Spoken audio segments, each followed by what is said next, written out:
So we wanted to test something using Customer.io around that, being able to track every people landing on the billing page, playing with their carts, and then abandoning their payments, kind of e-commerce play, let's say. And we had a huge success. Almost 15% of the people receiving the abandoned cart emails complete the subscription 1 week period after the email was sent. So yeah, that was a great improvement on our conversions.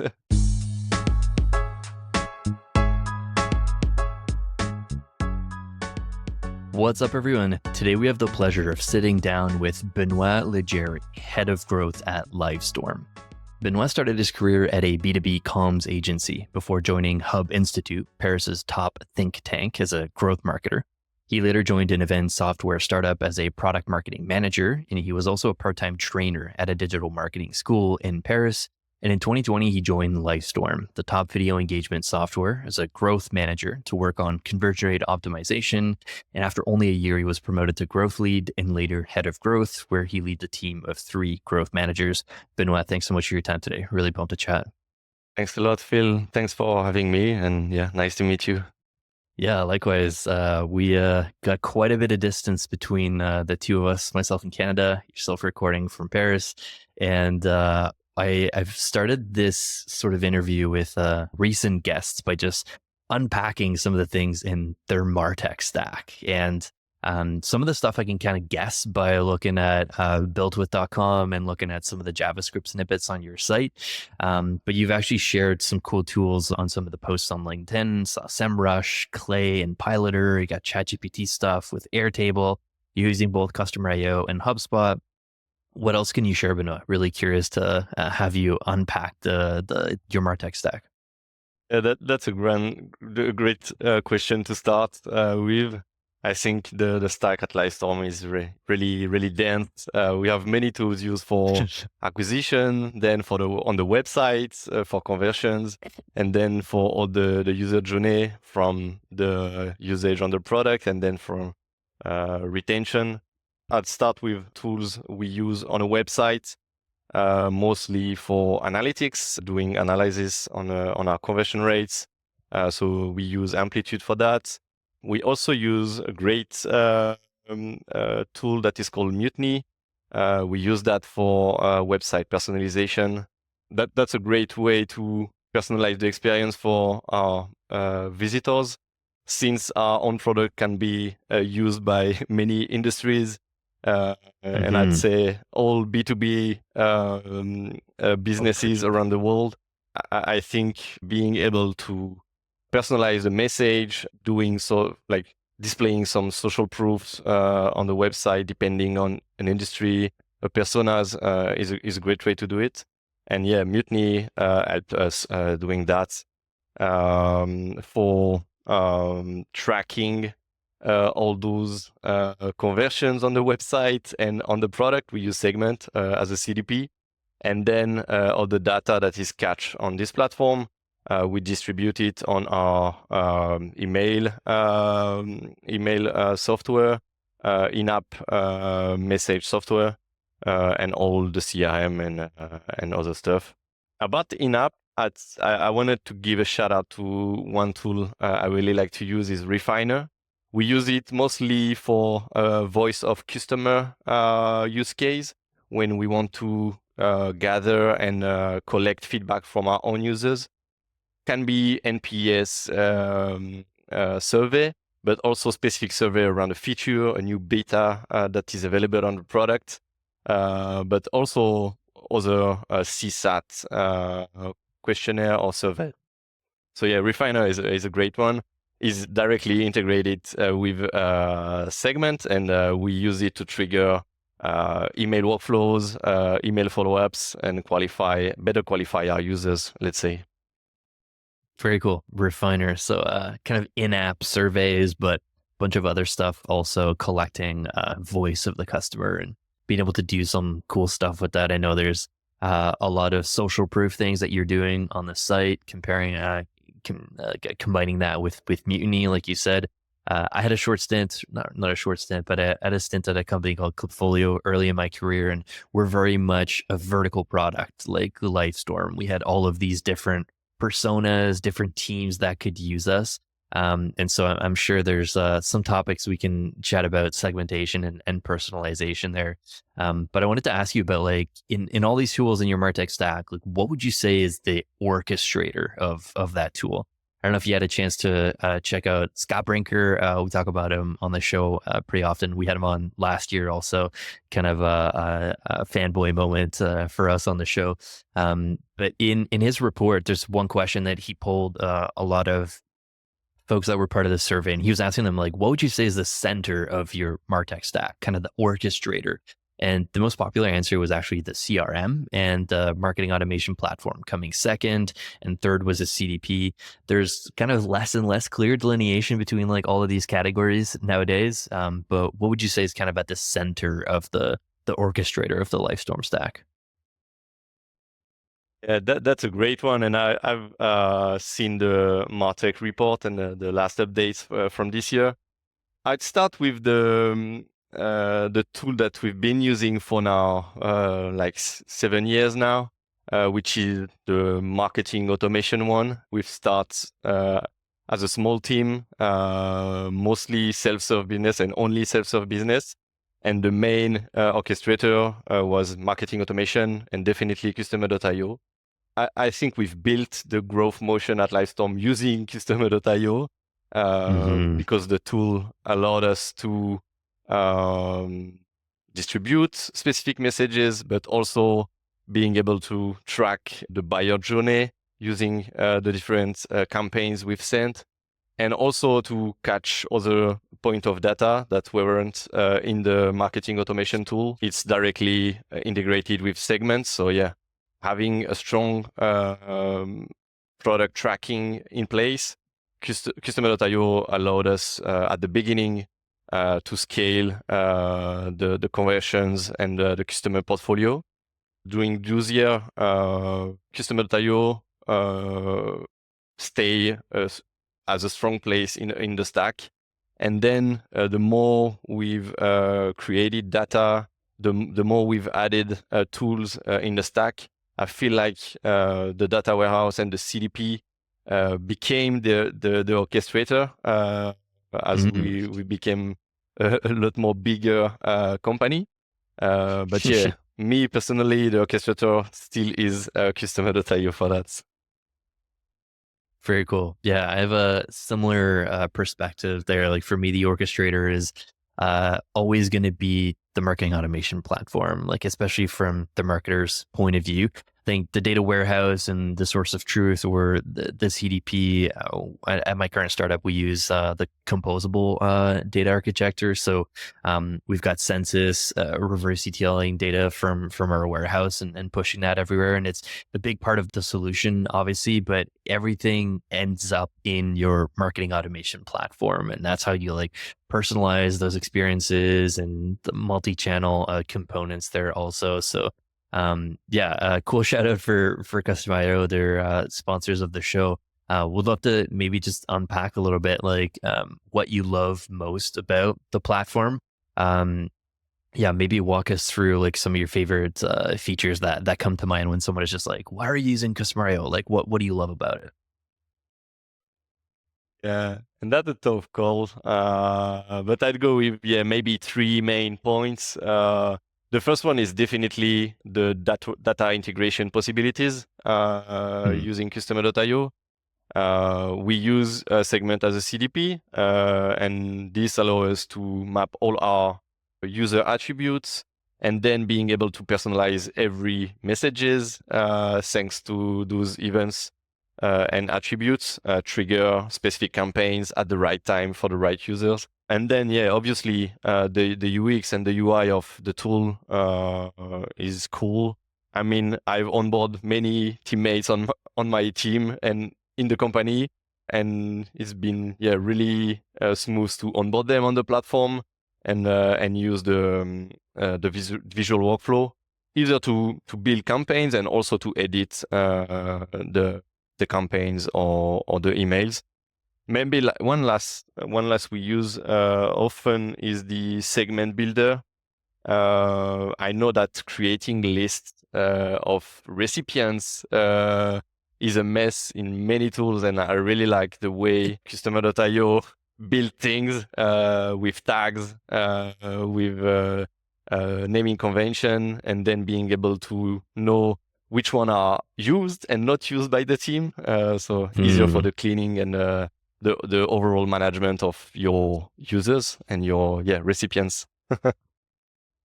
Yeah, I love how you can also pick some of your favorite lists and have those like sticky on your dashboard home screen.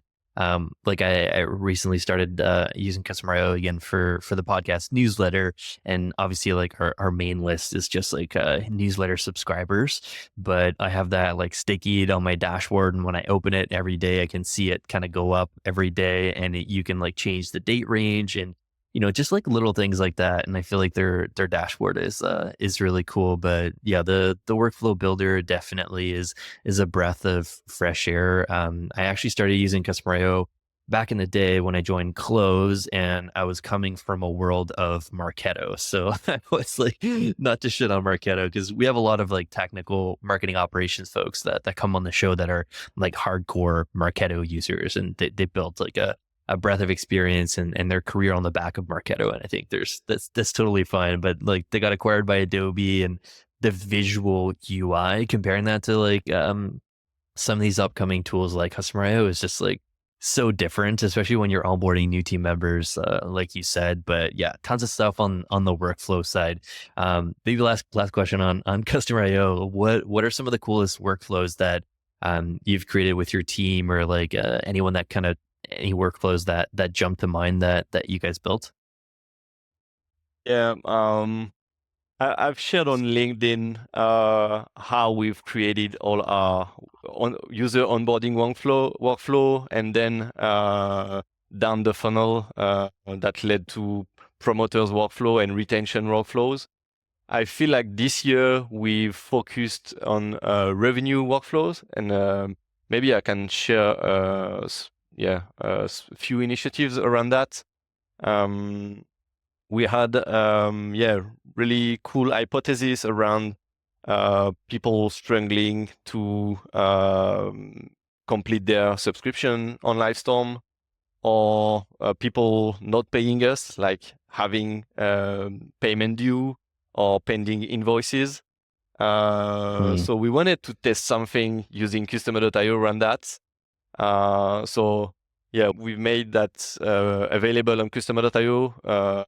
We've worked with the data team, being able to track every people landing on the billing page, playing with their cards, and then abandoning the payments. Kind of e-commerce play, let's say. And this one was one experiment we've run.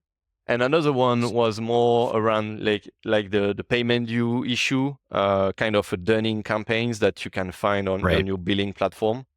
But we wanted to test it on Customer.io because of the possibilities of personalizing the message, because we have other users' attributes. So yeah, we've tested that, and we had a huge success on abandoned carts and on payment due campaigns. Almost 15% of the people receiving the abandoned cart emails complete the subscription 1 week in a 1 week period after the email was sent. So yeah, that was a great improvement on our conversions and on the revenue part. And on this abandoned cart emails, we had two main CTAs. For low scored users, it's only the self-serve call to action, like you abandon your cart, maybe you need help. If you want to complete it, click it and insert your credit card, and that's it. And for high-scored users, we've changed a bit the CTA, providing more resources, the help of a sales rep, inviting them to a conversation with a sales rep, basically. So I feel like we've been able to replicate some kind of e-commerce play, but for our own SaaS platform. And the other one around payment due, we worked a lot with the finance team. That was just defining the follow-up email after someone did not pay his subscription. So we had a 1 week email follow-up, then 3 weeks, and then having stronger alerts on that part. And yeah, the great thing is that I talk a lot about emails, but we've been able also to send Slack alerts to our finance team whenever someone completes his payment, and then it makes things easier for other teams to follow the progress on that. Very cool. Yeah, no, I love the shout out for abandoned cart campaigns and dunning campaigns. I feel like there's not a lot of love for those. Like usually the focus is on onboarding campaign, right? Like first couple of weeks or 2 weeks. And a lot of folks just like ignore that part of the leaky funnel bucket, like specifically dunning. There's like so much fun experiments you can do in there. And when I chat with folks about dunning, they're usually just like, oh yeah, we use Stripe, and Stripe has a couple of like automated emails that go out. And I'm just like, man, you can push that data in your customer engagement tool and do some really fun stuff with it, especially like Livestorm and Clipfolio. If you're like a vertical platform and you have all of these use cases, yeah, so really cool shout out for those tools there. But I love how your examples are activation and retention focused. Most folks that work in growth, and even like some of the mentors that I have that want to go in growth marketing, like they're specializing in performance marketing, like they want to become an expert in like LinkedIn ads and meta ads. And I love like bringing people back down to earth and telling them the importance of the full funnel for growth. Like growth isn't just purely about acquisition. And I know that your team loves to cover expansion, activation, and retention. You posted on LinkedIn that you've tackled this issue with like recurring usage and stickiness at Livestorm with auto-generated certifications. It sounds really cool. Would love for you to walk us through that. Yeah, definitely agree with that. I think that activation and retention are underrated when it comes to growth objectives or targets. But by definition, if you improve activation and retention, you will improve your cost of acquisition because more conversions. So you don't need to invest more money on acquisition. If you fix the activation and retention part, then you will win and you will achieve your target. So yeah, that was a big focus, and that's still a big focus for the team. And about the examples you mentioned about certifications, so that was a cross-team project around retention. The more we have both self-serve customer and sales-assisted customer, the more we wanted to improve the way the product is used and the stickiness of the product too. And yeah, the certification part is linked to a project that is called Livestorm Learning. It's kind of an academy of trainings around the platform on how to use it, what are the best practices, how to get success by using Livestorm. So with the customer success team, we've created, and shout out to them, they created a great training session hosted on Livestorm. So there are 5 models on that. And then the end goal was to test the knowledge of our users. And for those who complete the test successfully, send them automatically a Livestorm certification, mentioning that they are now power users, and they can run any event on the platform, let's say. That was a cool cross-team project. Some users were really proud to get their certifications. Some of them post the certification on their LinkedIn profile. So yeah, that was kind of a retention play, but also play on the promoter side and the awareness of the platform. So yeah, I really like that project. We have a few great days planned, and we cannot wait to dive in. The vision is to set the standards for what it means to be in marketing operations. What we're doing in this conference, we're actually shaping the future of our profession. There's such an opportunity here. It's all of you who are going to be the leaders making that real.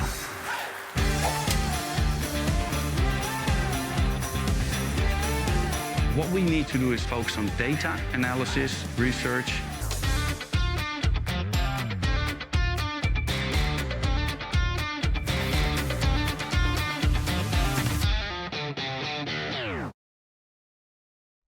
Very cool. Yeah, I think certifications for the product are a great way to just like reward your power users outside of just like the gamified emails or like product led comms that you can send folks to essentially like thank them for being advocates of your product and using it. So yeah, I think automating that is really cool. Like I've been part of initiatives where we're doing like a certification for the product, but working with the customer success team also, it was like, well, not very much an automated process. Like we would have a static landing page, folks fill out that form and they go through like a type form, or I forget what tool we were using to just like ask people questions. And like at the end of it, like they didn't even know if they were successful or not. And it all went internally, and then someone would like have to look at the grade and decide if we like give that certification or not. And then it was a manual email that actually went out,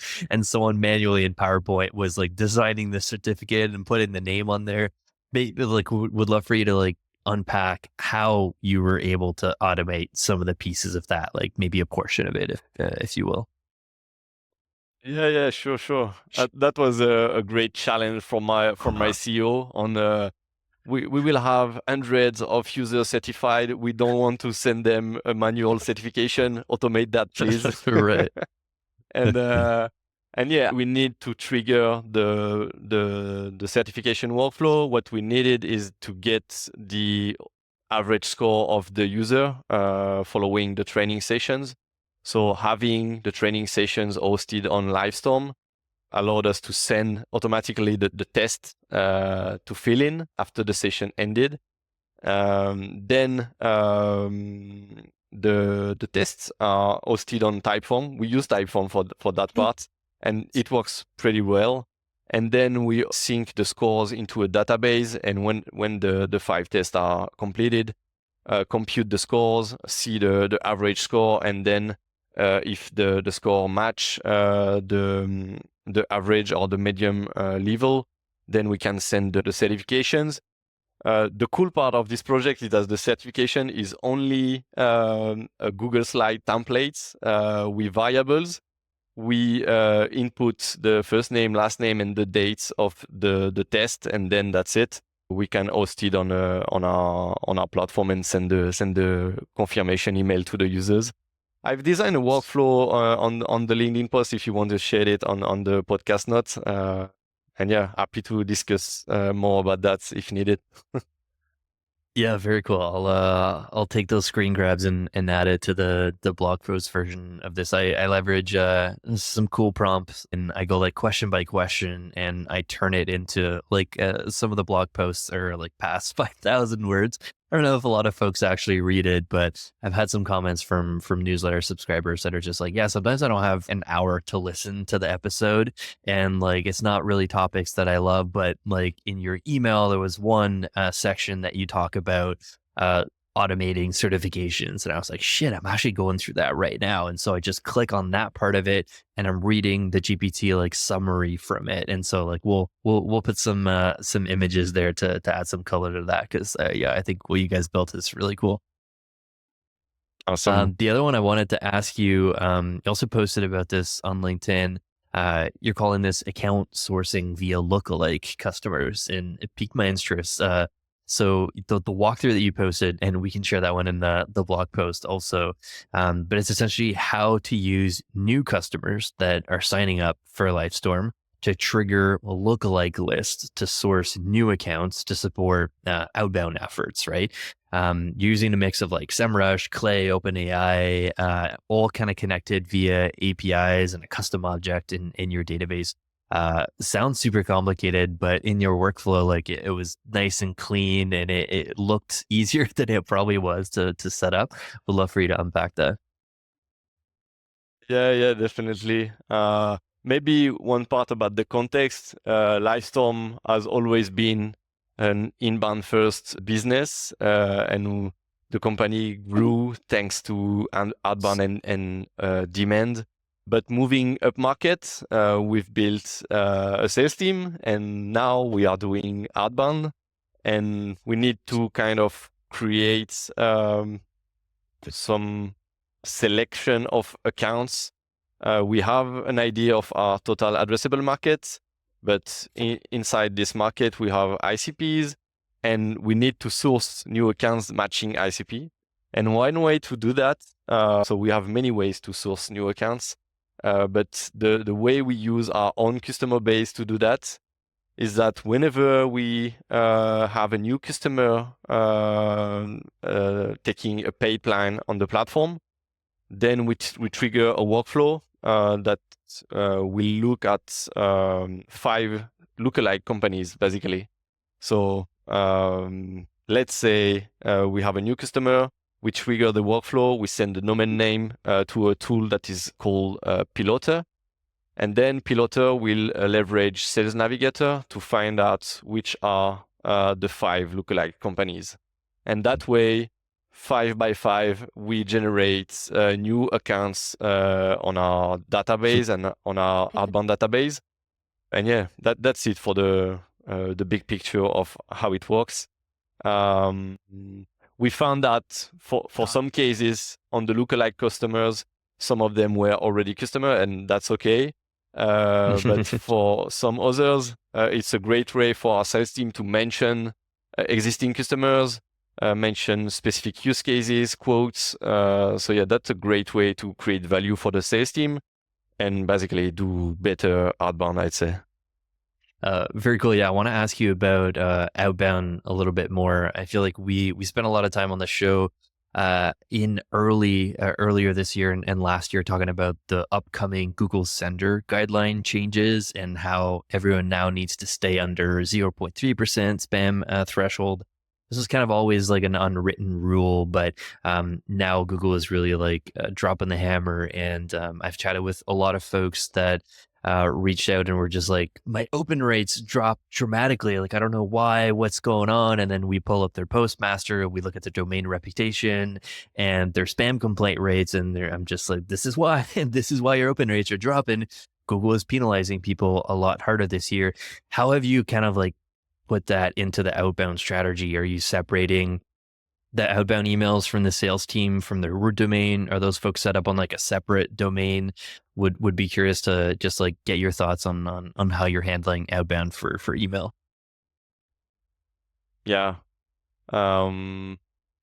We definitely separate email domains, and we have one email domain per tool, let's say. One for sales outbound, one for growth outbound, and one for marketing related stuff. Nice. For growth outbound, as we automated a bit, we've created several email domains, and also we created many profiles and senders to never reach the email quota per day and stay under the radar. There is the quantity and the volumes topic around outbound. But I think that we all agree that the main focus should be on quality. Even if you are sending a bunch of emails a day, if they are all qualitative and you have a great context, I mean, that's the best way to avoid being considered as spam. So yeah, we focus more on quality than quantity. That's the main answer. And how we do that? Only by providing context, trying to provide value to the people we are reaching out. My tip is to start with people or companies, first degrees companies. So lookalike are a great point of start, but we also double down on former customers, on people that change companies recently and that were previous customers too. Those workflows are pretty easy to set up. And the context is powerful. You are leveraging a strong data point on that part. And we have more cold emailing campaigns, but we always use intent signals. And the main one we use is that we only touch companies that have marketing budget, that are running advertising, or promoting their webinars online organically or through paid advertising. This allows us to showcase the advertising or showcase the registration page of their webinar and provide value feedback about the assets we've identified online. And for some of them, we are able to identify the platform they use. So we have direct comparison with our competitors. So that's a great play, I'd say, and we stick to that for now. First degrees companies in our network, either former customer or lookalike customers, and then only companies that are running webinars or that are doing it.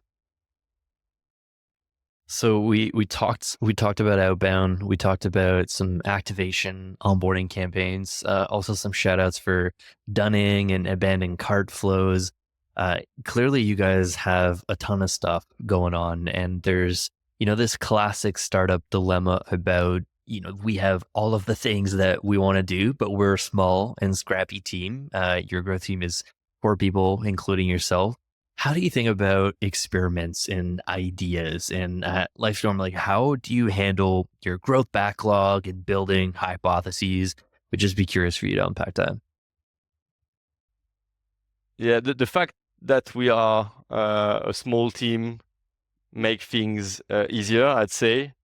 From the CEO to the customer success or the people answering intercom conversations. All team members can provide their insights, provide their ideas to the growth team. So we have a big backlogs of all the company's ideas.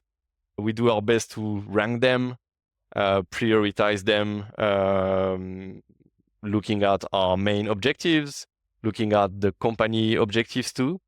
And then, for every ideas, we need to score them. And how we do that, we try to make hypotheses on their conversion rates, the impact on revenue, and also the time that we need to achieve that. Backlog at Livestorm is really dense and big for the growth team and always evolving. But we try to stick with our main focuses, main objectives, and try to insert any cool ideas, cool hypotheses, and test them out. Very cool. You've been at Livestorm for quite a bit of years now, and for as long as you've been there, I'm sure there's been a wealth of memorable experience that you've ran. I'd love to hear about like some of the greatest successes that come to mind, but also curious about not the failures, but maybe like some of the surprising outcomes. Anything that jumps to mind right away? Yeah, I start with a bad one. The initial idea was great. It was only on trying to convert monthly customers to yearly. So being able to send them an annual plan.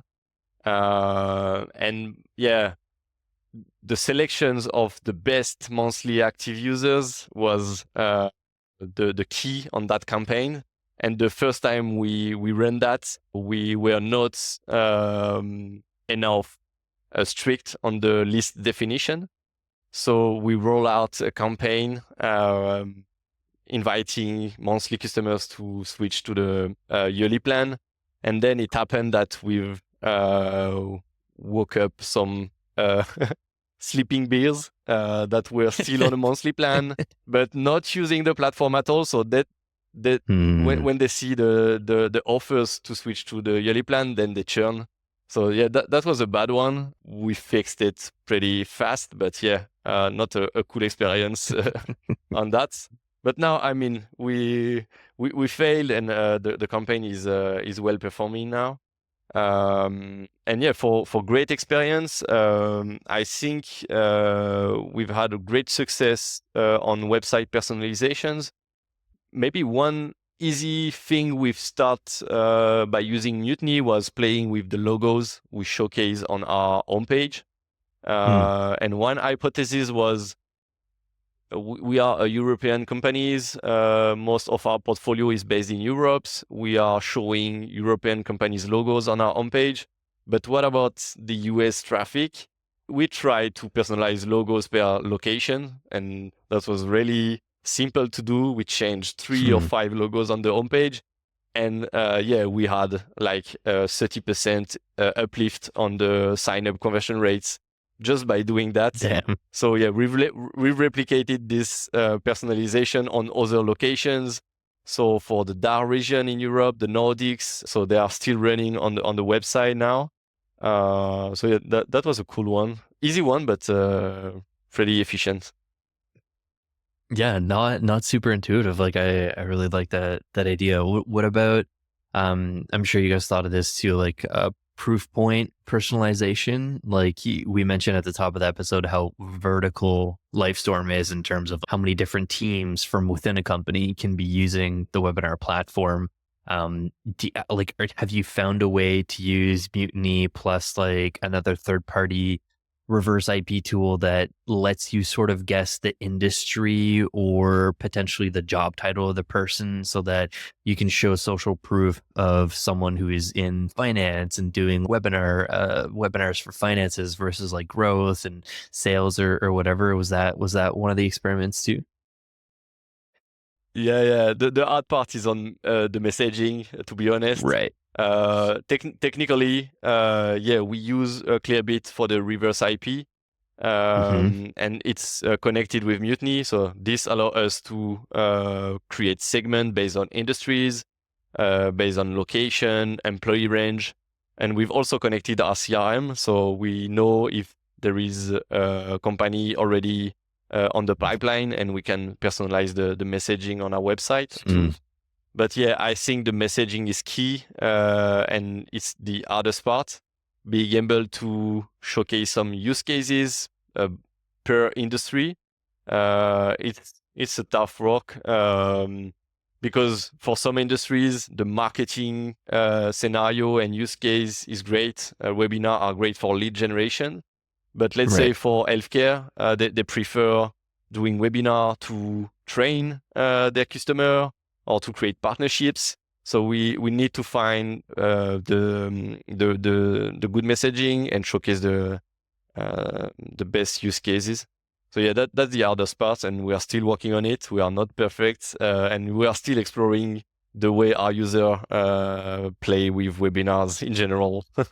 Yeah, super interesting. One thing that worked really well for us at Clipfolio, like the vertical BI dashboard for startups. This wasn't on web personalization because we also did like play around with Mutiny, and I don't know if Clearbit's improved some of their data matching, but at the time that we tested it, even myself, like I'll see web personalization like 2 years after leaving WordPress, and I still get hit with for enterprise customer landing pages, even though I know the tool is kind of like more mid-level than enterprise because they think I'm still at WordPress. But one thing that was really cool, and this is post sign up. So folks, we had this free trial at Clipfolio, 14-day free trial. And like I said, we had super vertical products. So we had like data analysts signing up, marketers, sales teams, finance folks, even people in like HR, like all over the place. And what we did for email onboarding during that like 14-day free trial, the first email that went out, the welcome email, which was like viewed and opened by the majority of people, we had it written or co-written by myself and someone internally on the team who worked in that same vertical as someone signing up. So part of the sign up form, we were asking like, what's your job title or like, what area do you work in? and they got the email from someone who also worked in finance at Clipfolio, showcasing their finance dashboards and how they use Clipfolio for finance purposes. And there's the same thing for HR and whatever. And it was all personalized and written in like that job title specific jargon or whatever. But it was like still to date one of the best email campaigns that I've ever been part of. And I think that's just like a purview of having a vertical product. Like there's so many advantages to it, but also so many like struggles. And you think of like the Seth Godin like personas of just like, you know, who are you if you're like something for everyone, but you try to like carve out, like you said, the messaging for all of these different verticals. And it's definitely tricky to unpack. Yeah, I love that personalization idea and that kind of campaign. We've created something similar at Livestorm using Refiner, asking for our users what are their main use case, what they are trying to achieve with the platform, and then personalize the workflows within Customer.io with social proofs and also best practices. The fact is, the biggest part is on the content, I'd say. Being able to craft that message that make things easier and that convert well. Yeah, totally agree. On that note, like curious to ask you, so I was obviously on the site preparing for the interview, and Livestorm has this gated on-demand webinar that's on one of your pages, or I think on one of the main pages. You're essentially just asking for email in exchange for this like gated on-demand webinar. What are you doing with those emails after? Curious what you can share about some of the workflows to turn those leads, so to speak, into potential signups. Yeah, the on-demand. So we used to do that for like since the beginning of the company. Host weekly live product demo on our platform. That's a great way to showcase product features because we host them on Livestorm. So that's easier for us. And yeah, we have an average of 30 to 40 attendees per week. And only people that don't want to talk to salespeople on one-on-one conversation are invited to that session.